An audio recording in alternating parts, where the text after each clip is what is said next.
নমস্কার বন্ধুরা, আবার কিচেন রুম চ্যানেলে আপনাদের সকলকে স্বাগত জানাই। আজ আমি বানাতে চলেছি পাটিসাপটা পিঠা। আশা করি এই পিঠা সম্পর্কে আলাদা করে কিছু বলার দরকার নেই। সবারই খুব পছন্দের এই পিঠাটি।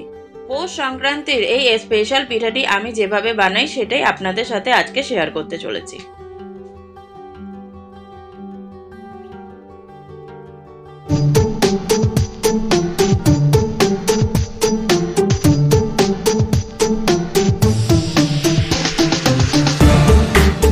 পাটিসাপটা বানানোর জন্য যে ব্যাটারটি বানাবো তার জন্য 1.5 বাটি চালের গুঁড়ো নিয়েছি।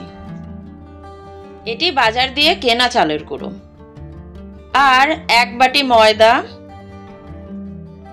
হাফ বাটি বা 6 টেবিল স্পুন সুজি, 1 পিঞ্চ নুন দিয়ে ভালো করে মিশিয়ে নেব।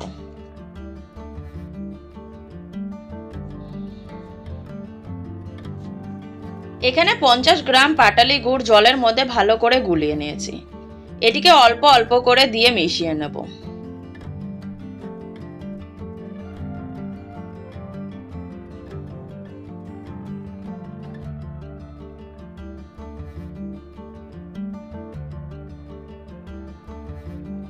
গুড় মেশানো হয়ে গেলে ওই কাপেরই 1 কাপ দুধ মিশিয়ে নেব। পাটিসাপটার ব্যাটারটি একটু পাতলা হয়।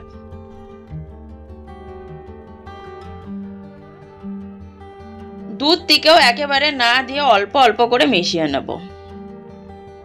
ভালো করে মিশিয়ে একটি স্মুথ ব্যাটার বানাতে হবে। দেখুন ঘনত্ব এইরকম হবে। এইবার ব্যাটারটিকে ঢাকা দিয়ে 2 ঘন্টার জন্য রেস্টে রেখে দেব।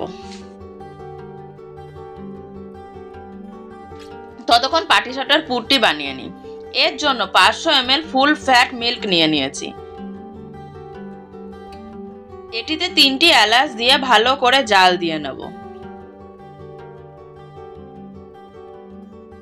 এলাচগুলো ফাটিয়ে ইউজ করব। 10-12 মিনিট মিডিয়াম ফ্লেমে জাল দেওয়ার পর এলাচগুলোকে তুলে নেব।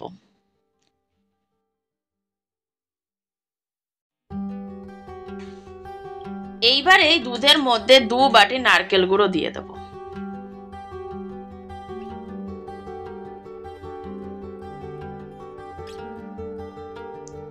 ভালো করে মিশিয়ে নিয়ে 1 বাটি মিল্ক পাউডার দিয়ে দেব। দেব সামান্য পরিমাণে নুন, মিষ্টি ব্যালেন্স করার জন্য।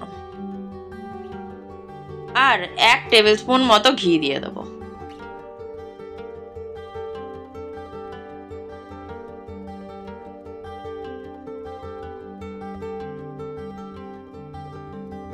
আর 10 মিনিট ভালো করে জাল দিয়ে নেব। এইবার দিয়ে দেব 6 টেবিল স্পুন গুড়।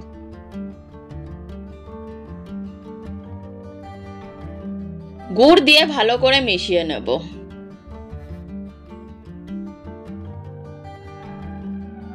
গুঁড়ো দুধ দেওয়া আছে তাই বেশি মিষ্টি দেওয়ার দরকার নেই। এইবার লো ফ্লেমে আরো 5-7 মিনিট মতো নাড়িয়ে নেব। এতে এক্সট্রা জলটি শুকিয়ে যাবে। এই রকম অবস্থায় টেম্পারেচার বন্ধ করে দেব।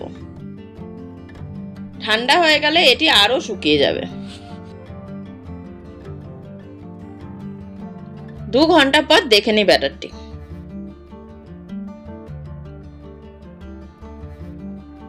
দেখুন ব্যাটারটির কনসিস্টেন্সি একদম পারফেক্ট।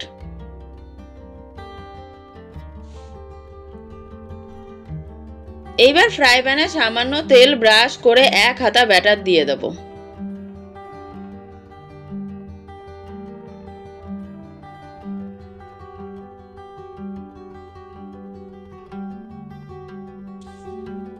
ব্যাটারটি যখন এইরকম ছিদ্র ছিদ্র হয়ে যাবে তখন পুরটি এক সাইডে দিয়ে এইভাবে ভাঁজ করে নেব।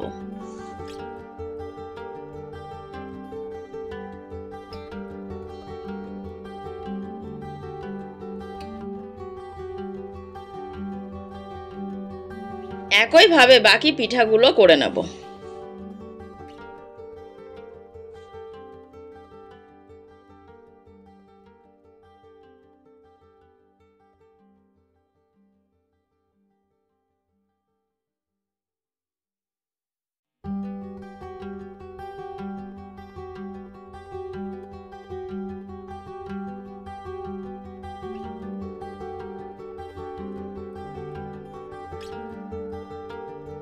তৈরি হয়ে গেছে পাটিসাপটা পিঠে। অনেকেই ভাবেন এই পিঠেটি বানানো খুবই ঝামেলার বিষয়। আজকে দেখে নিলেন এই পিঠেটি বানানো খুবই সহজ। আমি আশা করছি বাড়িতে একবার নিশ্চয়ই এই পিঠেটি বানানো ট্রাই করবেন। বাড়িতে ট্রাই করলে অবশ্যই একবার কমেন্টস করে জানাবেন।